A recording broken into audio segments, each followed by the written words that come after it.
बोलने की आजादी नहीं थी, चुनाव लड़ने की आजादी नहीं थी, बैंक बैलेंस बनाने की आजादी नहीं थी। हम गुलाम थे।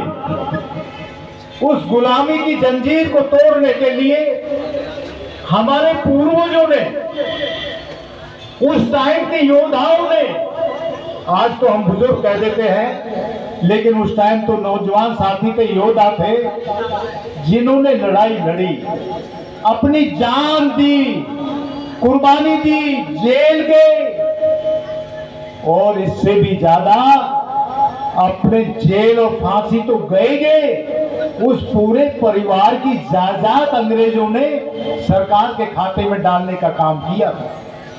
कितनी बड़ी कुर्बानी थी। क्या उनको मिला?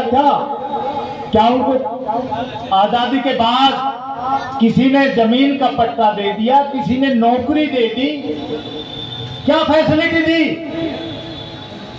खुशी खुशी फंदे, फांसी के फंदे उन्होंने चूमे।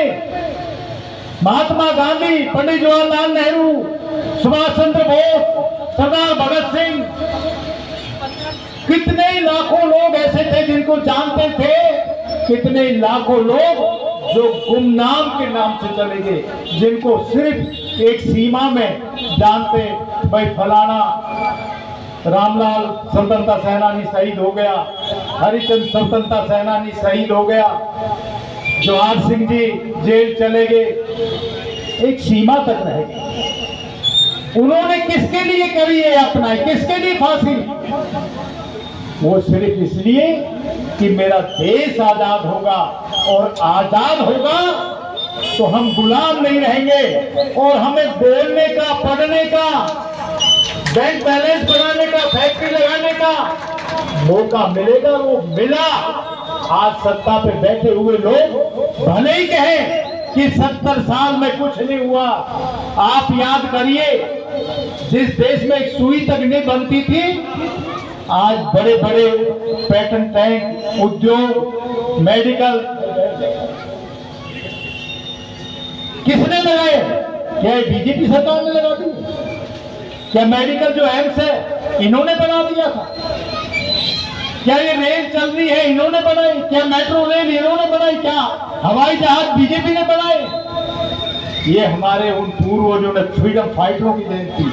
यही तुगलकाबाद गांव में दिल्ली वालों को, कुछ लोग बाहर से बसे हुए लोग कुछ खराब भी कहते थे दिल्ली के गांवों के लिए, पर मैं एक बात कहना चाहता हूं, जो भी बाहर से लोग आए हमारे भाई, सिर्फ दिल्ली एक ऐसा स्टेट है, दिल्ली के गांव के लोग एक ऐसे हैं जिसने सबका स्वागत किया, सबका मान सम्मान किया है। आप कहीं चले जाइए, जिस स्टेट में जाएंगे तो बाहर वाले को कहते हैं इनको भगाइए। महाराष्ट्र में बिहारियों को, यूपी वालों को, दिल्ली वाले को क्यों भगाया जाता है? दूसरे स्टेटों में क्यों भगाया जाता है? सिर्फ दिल्ली के देहात ने सबको गले लगाया। और ये तुगलकाबाद गांव, इस अकेले तुगलकाबाद गांव में मेरे देखते हुए उससे पहले कितने शहीद हुए मुझे कोई पता नहीं, लेकिन 10 आदमी मेरे देखते देखते फ्रीडम फाइटर सुभाष चंद्र बोस की सेना में थे। कोई एक गांव में 10 आदमी फ्रीडम फाइटर होना मायने की बात ऐसे नहीं है। ये बात मेरे सुभाष चंद्र बोस को नेताजी क्यों कहते थे? वो नेताजी इसलिए कहते थे कि उनकी स्पीच में, उसके बोलने में कशिश थी। वो दिल से बोलते थे, और जो बोलते थे तो लोगों के दिल में छाप पड़ती थी। मेरे दादा जवाहर सिंह फ्रीडम फाइटर थे, उनकी सेना में थे, और जब सिंगापुर की तरफ फ्रीडम फाइटर, एक तरफ फ्रीडम फाइटरों की सेना थी, एक तरफ अंग्रेजों की सेना थी, थे दोनों हमारे भारतीय, हम में से ही था। एक भाई सुभाष चंद्र बोस की फौज में था, तो एक अंग्रेजों की फौज में था। सुभाष चंद्र बोस जी ने कहा, अरे वो भी हमारे भाई हैं, उनसे अंदर खाने बात करिए। जो मैं बात बता रहा हूं ये बहुत कम लोगों को मालूम है, जो मेरे दादा जवाहर सिंह ने बताई। सुभाष चंद्र बोस जी ने कहा, उनसे कहिए कि तुम गोरों के लिए क्यों लड़ते हो, तुम अपने लिए लड़ो। तो जब उनसे बात करी तो आदमी, वो लोग अंग्रेजों की सेना में